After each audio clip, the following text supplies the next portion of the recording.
The twin suns of Inara dipped below the horizon, casting long, shimmering shadows over the violet fields. Lyra Vosk, a widowed alien with emerald skin and amber eyes, gazed out into the expanse of her world, a planet untouched by war yet scared by personal loss. Her heart, burdened with grief, weighed heavily since the passing of her partner, Sirik. She clutched the small hand of her daughter, Neri, whose wide-eyed curiosity mirrored the innocence of a world she hadn't yet lost. That day, Lyra stood silently at the edge of the valley with Neri beside her. They waited, hopeful and wary. Her mind was set on one thing: she needed someone to care for Neri, someone not just to protect her, but to love her the way her father had. But no one on Inara would accept such responsibility. The task fell beyond the norms of her kind. For this reason, she turned to a place others dared not tread: the human colonies on the far side of the galaxy. She had sent out a call, a transmission that drifted through the coldness of space, with little hope anyone would respond. Yet, against the odds, a ship arrived that very morning. From its metallic belly emerged Jack Kellen, a lone traveler and veteran soldier. His mission: to explore the uncharted corners of the galaxy. But as Lyra's voice crackled through his system with a request so personal, so unorthodox, he found himself compelled to answer. Now, Jack stood at the edge of the village, blinking in disbelief, as Lyra explained her proposition. "I need someone," she said, her voice steady but pleading, "to be Neri's father." Jack was a man who had seen the worst sides of existence: conflict, betrayal, and the coldness of space. But this was different. He stared at the little girl peeking shyly from behind her mother's robes. Neri's large amber eyes were filled with quiet hope, unblemished by the losses that weighed down her mother's soul. "Why me?"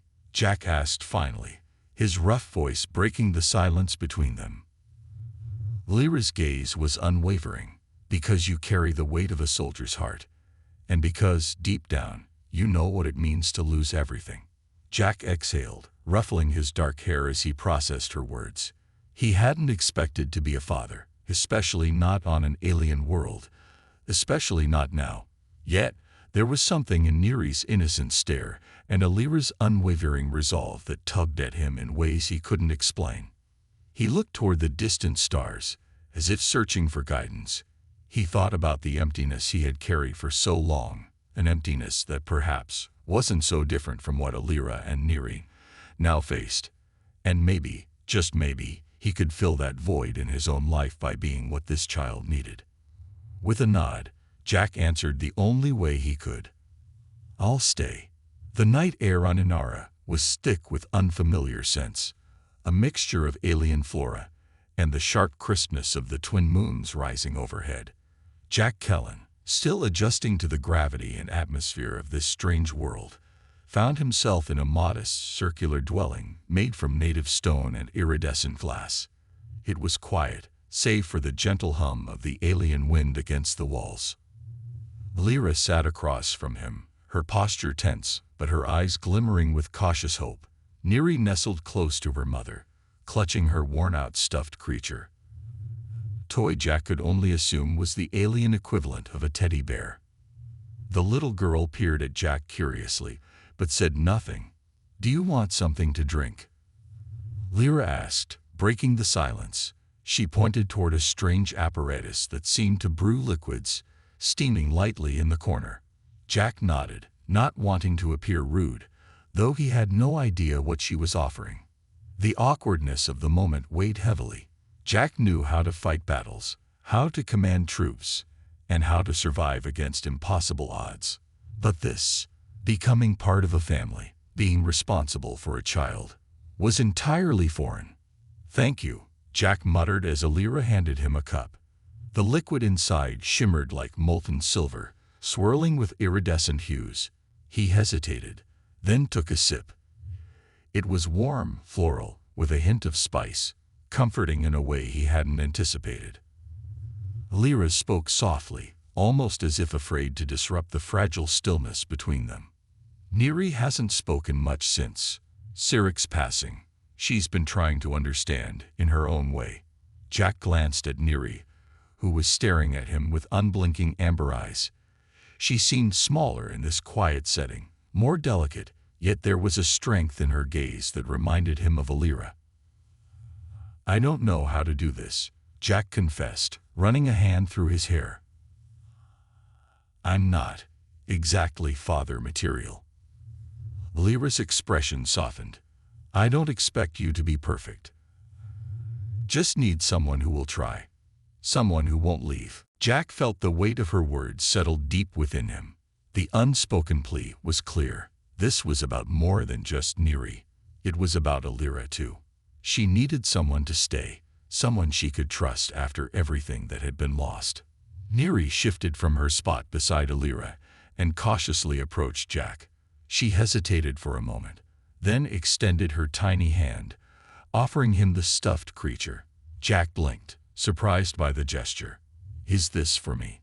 he asked, unsure how to respond. Neri gave a small nod, her amber eyes wide with anticipation. Jack took the toy carefully, as if it might shatter in his hands. It was soft and worn, clearly well-loved. He gave her a small, uncertain smile. "Thank you, Neri," he whispered, and to his surprise she smiled back, just a little. Lyra's gaze softened at the sight, her heart warming with a flicker of hope. This was a start. A fragile bond forming between a soldier carrying the scars of war and a child searching for light in the shadow of loss. Jack shifted in his seat, feeling something he hadn't in years. A sense of belonging, however tentative. He had spent so long drifting through space, chasing after missions and conflicts that left him empty. But here in this quiet dwelling on an alien world he felt needed. "I'll do my best," Jack said, more to himself than to anyone else. Lyra smiled, an expression filled with gratitude and a hint of relief. It wasn't a grand declaration, but it was enough. The evening stretched on, and slowly, the tension in the room eased. Jack found himself telling Neri a story from his time on Earth, something simple, about a park he visited as a child. Neri listened intently, her amber eyes wide with fascination. Alira watched from the side, her heart lighter than it had been in a long time. For the first time since Sarek's death, the weight on her soul felt just a little less heavy. And as the twin moons climbed higher in the sky, casting their soft glow through the iridescent glass windows, Jack realized that maybe, just maybe, he had found a place where he could start over. The following days passed like a quiet breeze, with Jack adjusting to life on Inara and slowly integrating into the fragile rhythm Alira and Neri had established. Each sunrise brought new challenges, but also small victories, like Neri holding his hand without hesitation or the way she smiled, became more frequent with each passing day. Jack found himself growing fond of the child in ways that surprised him. Despite this progress, there were still moments when the weight of the past hung over them like a shadow. One such moment arrived unexpectedly during a morning walk through the violet fields surrounding their home. Lyra led the way with Neri skipping just ahead, her tiny feet dancing over the soft grass. Jack followed behind, admiring the alien landscape, rolling hills, dotted with bioluminescent flowers that glowed faintly even in daylight. The sky above shimmered with the colors of morning, the suns casting a soft golden hue over everything.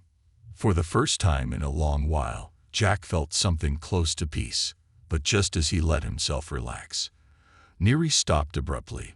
Her small hands gripped her toy tightly, her gaze fixed on something ahead. Jack and Alira exchanged a glance, concern flickering between them. They followed Neri's gaze and saw what had frozen her in place. A memorial stone, weathered and adorned with alien symbols, standing solitary at the edge of the field. It was Sarek's resting place. Neri approached the stone slowly, her tiny fingers tracing the engraved markings. Her face, usually so filled with curiosity, now reflected sadness beyond her years. Jack's chest tightened as he watched her, unsure of what to do or say. "I used to bring her here," Lyra whispered, her voice tinged with melancholy. She still doesn't fully understand. But she comes here when she misses him. Jack knelt beside Neri, the stone cool beneath his hand. The little girl looked at him with eyes that seemed far too old for her small frame. "Do you miss him?" Neri asked softly, her voice barely a whisper. Jack felt the question hit him like a punch to the gut.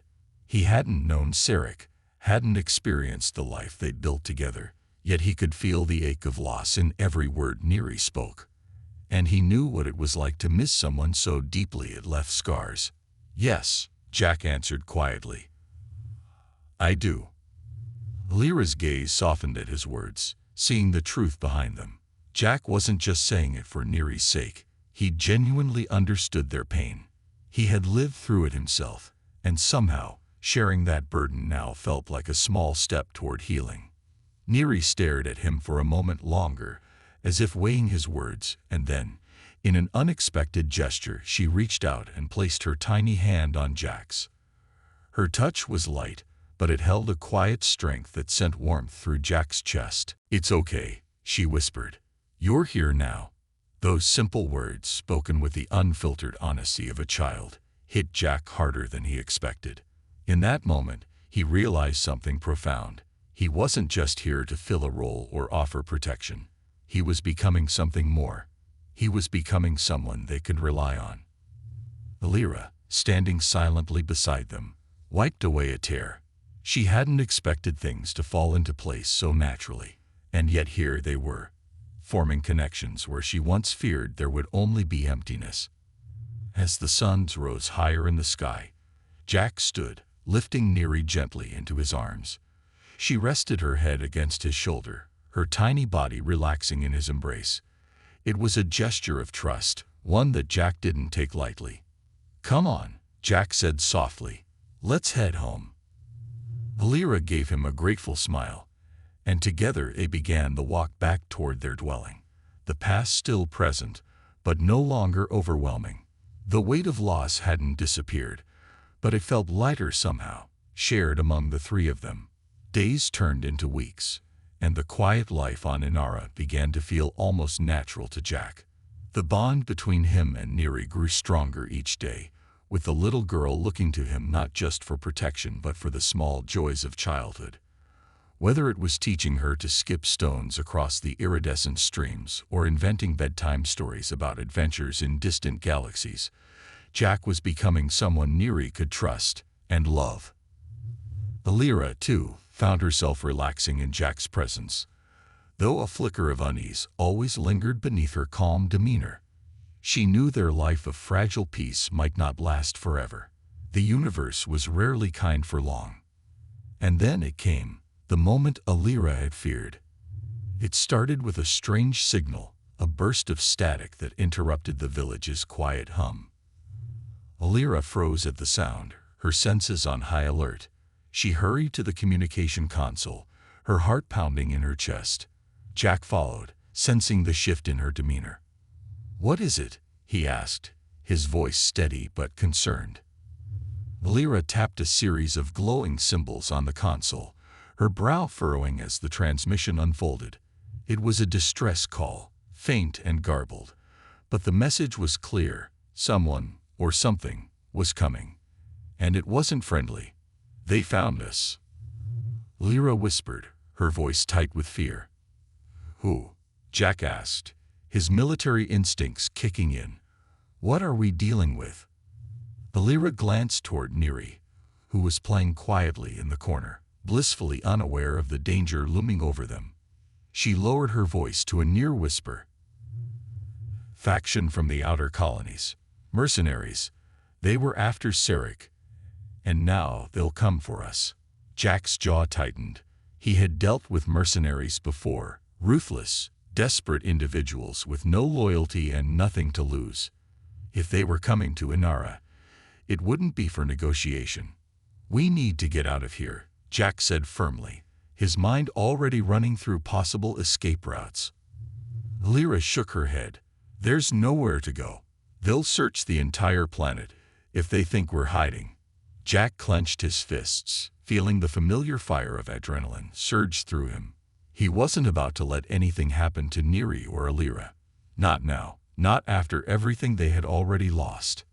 "We fight, then," Jack said, his voice low and determined. "I've dealt with worse. We can handle this." Lyra gave him a wary look. "You don't understand. These people don't fight fair. They'll come with weapons and technology we can't match. They won't stop until they have what they came for." Jack met her gaze, unflinching. "Then we outsmart them." There it was, the same unyielding resolve that had carried Jack through countless battles. Alira could see it in his eyes, that spark of human ingenuity and determination.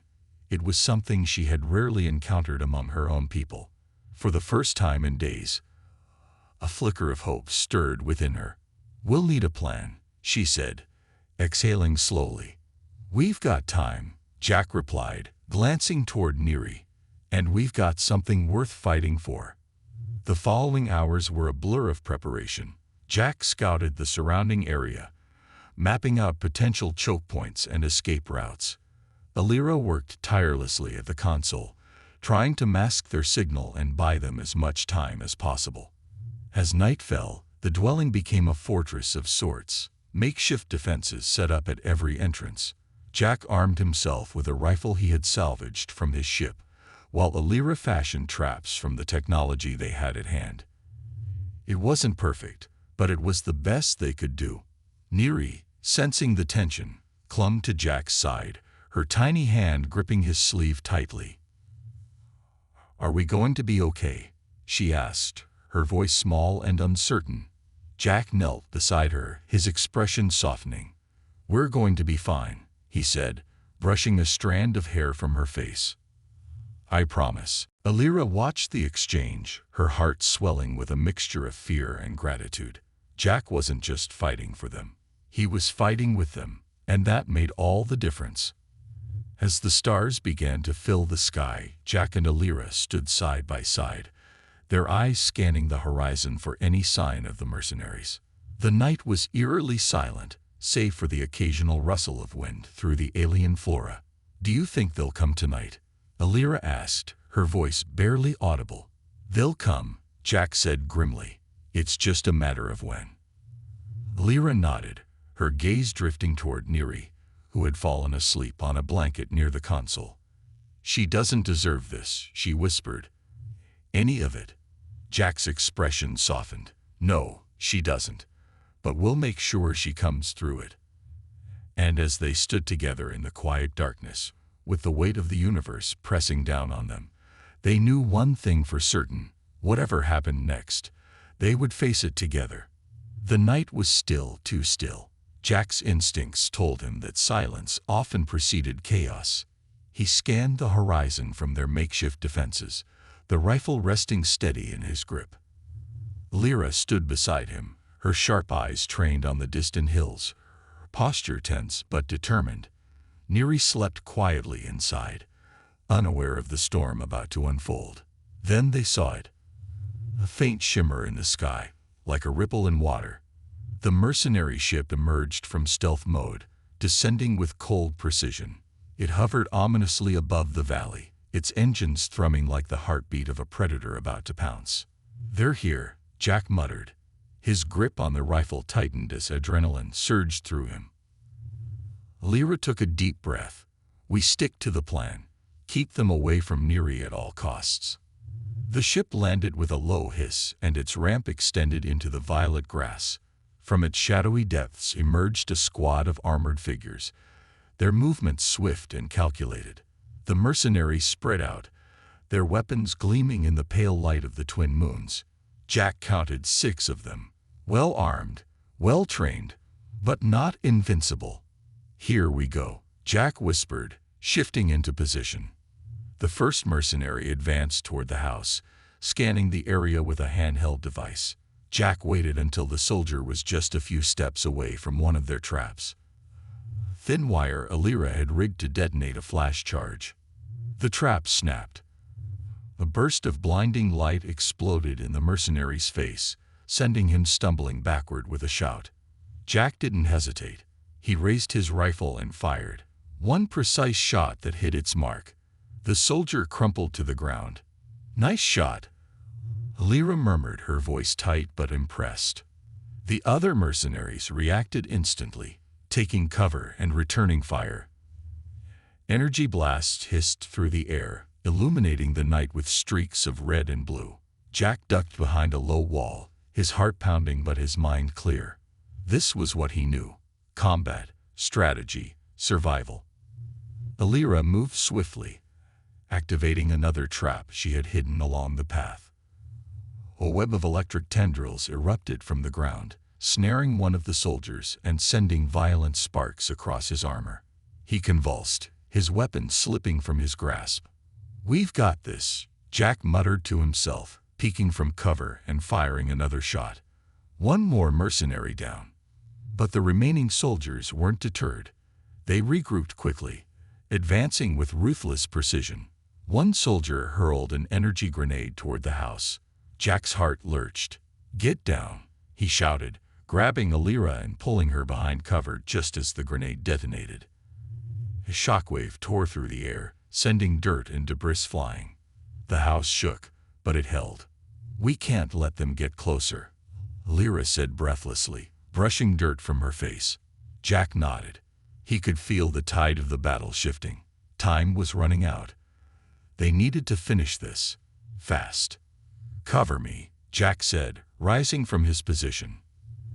Lyra gave a curt nod and unleashed a barrage of fire from the modified weapon she held. It was a strange device, alien in design, but deadly effective. The mercenaries ducked for cover, momentarily pinned down. Jack moved like a shadow, slipping through the chaos with practiced ease. He closed the distance between himself and the remaining soldiers, relying on instincts honed over years of combat. One mercenary turned just in time to see Jack, but it was too late.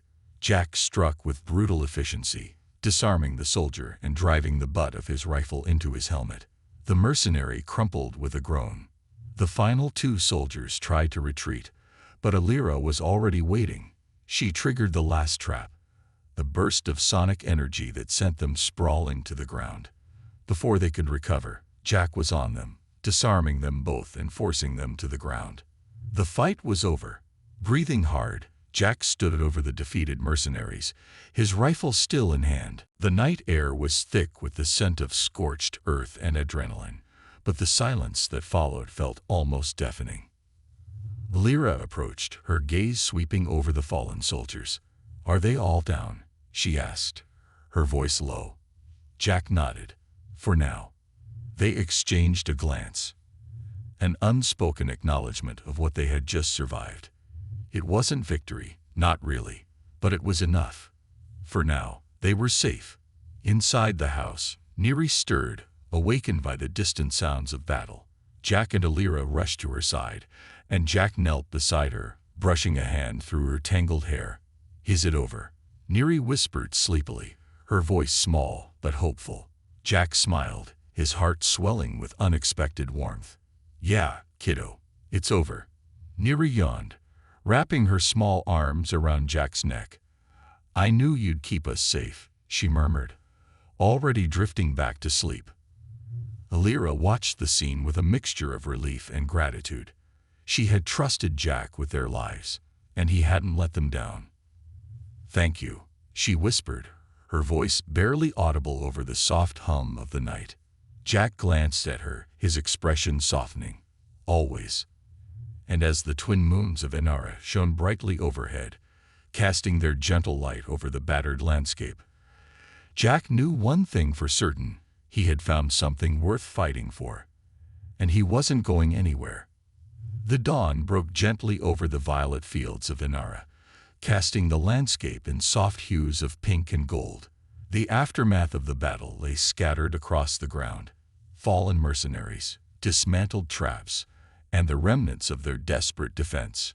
Jack stood at the edge of the field, watching the ship that had carried the mercenaries lift off, piloted remotely back into the stars.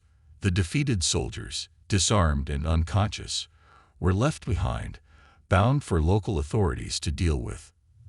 Lyra joined Jack, her expression thoughtful but weary.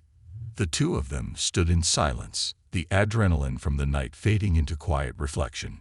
You didn't have to stay. Alira murmured. You could have left, but you didn't. Jack exhaled slowly, hands on his hips as he gazed over the hills. I told you I'd stay. I meant it. Alira looked at him, gratitude and something deeper flickering in her amber eyes. We survived, she whispered, almost as if trying to convince herself. Jack gave her a small, reassuring smile. We did. Inside the house, Neri slept soundly, oblivious to the wreckage outside. Jack glanced toward her through the open doorway, his heart inexplicably lighter. He hadn't expected this, a family, even in such strange circumstances. Yet, here he was, and it felt right. Lyra leaned against the doorway, her arms crossed. What happens now? She asked, her voice hesitant. Jack didn't have all the answers, but he knew one thing.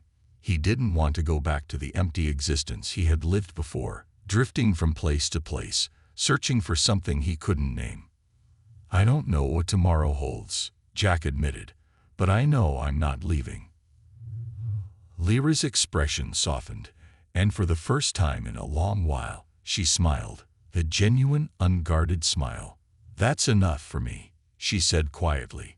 Weeks passed, and the quiet life on Inara settled into something steady, something real. Jack became more than just a guest in their home. He became part of it. Neri's trust in him blossomed, and before long, she was calling him Dad with the easy joy only a child could muster. The first time she said it, Jack's heart nearly stopped. Alira watched from a distance, the weight she had carried since Sarek's death slowly lifting. There were still moments when the loss crept in, but now it was softened by the presence of something new. Hope. Jack wasn't just filling a role in Neri's life. He was becoming a reason for Alira to believe in the future again. One evening, as the twin suns dipped low on the horizon, the three of them sat together by the fire. Neri was curled up beside Jack, clutching her toy, while Alira sat across from them, the glow of the flames dancing in her eyes. We've come a long way, Lyra said softly, her voice tinged with quiet wonder. Jack gave a small nod. Yeah, we have. The fire crackled between them, filling the space with warmth and light. Neri had drifted off to sleep, her breathing soft and steady. Jack brushed a hand over her hair, feeling a quiet contentment settle over him. Lyra leaned closer, her voice barely above a whisper. Thank you, Jack, for staying. Jack met her gaze, his expression gentle but resolute. I didn't just stay, he said. I found a home. Lyra smiled, and in that moment, everything felt as it should be. Whole, complete, and filled with possibilities. The universe beyond their little corner of Inara was vast and unpredictable, but here in this quiet place, they had found something precious. They had found each other.